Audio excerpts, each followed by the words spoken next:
Renungan kita satu hari satu pasal dari kitab Pengkhotbah. Hari ini Pengkhotbah pasal ketiga ayat 16 sampai 22. Saya sengaja membagi kitab Pengkhotbah dalam dua bagian. Nah, kemarin bagian pertama dan hari ini bagian kedua. Dalam bagian kedua ini ada penekanan yang terlihat sangat jelas, terlihat oleh sang raja, sang pengkhotbah, bahwa ada ketidakadilan di ruang yang seharusnya terjadi keadilan. Di ruang pengadilan seharusnya tercipta pengadilan yang adil. Namun, pengkhotbah mendapati terjadi ketidakadilan. Kita perhatikan di situ bahwa orang-orang yang berperan untuk mengadili sesuatu yang seharusnya mengambil keputusan dengan adil, ya, tapi ternyata mereka melakukan ketidakadilan. Dan hal yang kedua dari bagian ini adalah nasib dan kesamaan manusia dan flora. Pengkhotbah menyamakan bahwa manusia dan fauna nyaris tidak ada bedanya dalam hal napas dan akhir hidup dan kehidupan. Dua-duanya kembali ke dalam debu. Manusia tidak mempunyai kelebihan dari fauna. Saudara-saudaraku yang kekasih, dua hal ini menurut pengkhotbah juga merupakan ketidakadilan dalam hidup dan kehidupan. Seharusnya manusia mempunyai kelebihan dari flora dan fauna, terutama fauna.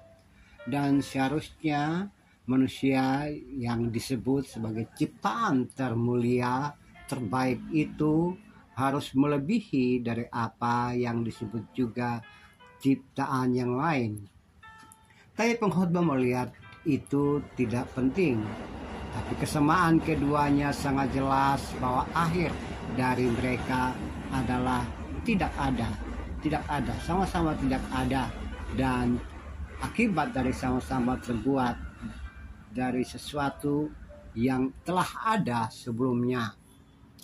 Saudara-saudara, apa yang diungkapkan oleh pengkhotbah ini mungkin juga bisa menjadi pelajaran bagi kita dalam konteks kekinian.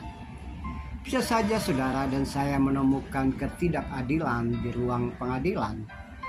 Bisa saja saudara dan saya bahwa ketika orang mencari sesuatu dengan penuh keadilan, meraih keadilan, adil di mata hukum, kesetaraan dalam hukum, faktanya tidak terjadi seperti itu. Orang bermain, orang memutuskan sesuatu, orang mau menyampaikan keputusan pengadilan berdasarkan pengaruh orang lain, pengaruh dari ketidakadilan, pengaruh dari sesuatu yang tidak bisa juga dijelaskan itu ada atau tidak ada. Pastinya di ruang pengadilan bisa muncul ketidakadilan. Hakim memutuskan, bisa saja memutuskan dengan ketidakadilan. Hal yang menarik yang kedua dalam rangka ketidakadilan itu, kita juga bisa menyebut bahwa saya sebagai manusia, kita sebagai manusia, sederhananya tidak punya kelebihan apa-apa dari ciptaan yang lain. Jika akhir hidup dan kehidupan tidak berguna untuk bangsa, negara, dan sesamanya. Flora hidup dan kehidupan yang tak bergerak itu keindahannya untuk manusia. Fauna kehidupannya yang bergerak itu hanya untuk dikorbankan bagi manusia. Lalu, apakah hidup dan kehidupan kita juga seperti itu?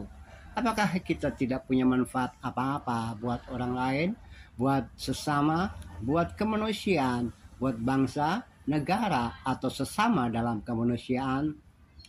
Saudara, jangan kita memperlakukan hidup sendiri sebagai hidup yang penuh ketidakadilan terhadap segala sesuatu. Kita harus menjadi orang yang sangat penting, paling tidak untuk diri kita sendiri. Kita menjadi penting bagi sesama, bagi orang-orang yang tercecer, tertindas, yang tidak mampu bergerak apa-apa, sehingga kita tidak disamakan dengan fauna yang hanya hidup kosong, kemudian berakhir dengan kematian dan tidak tercatat apa-apa. Kita bisa merubah keadaan bahwa kita punya manfaat yang lebih besar dari apa yang ada di muka bumi ini. Kita punya manfaat untuk manusia dan sesama kita. Dan apalagi kalau kita bisa melakukan banyak hal untuk Tuhan melalui segala sesuatu yang kita kerjakan untuk sesama dalam kemanusiaan pada hidup dan kehidupan keseharian kita. Itulah keadilan, dan kita hempaskan ketidakadilan dalam hidup kita melalui banyak hal yang kita kerjakan untuk kemuliaan Tuhan. Terpujilah Kristus, terpujilah Tuhan. Amin.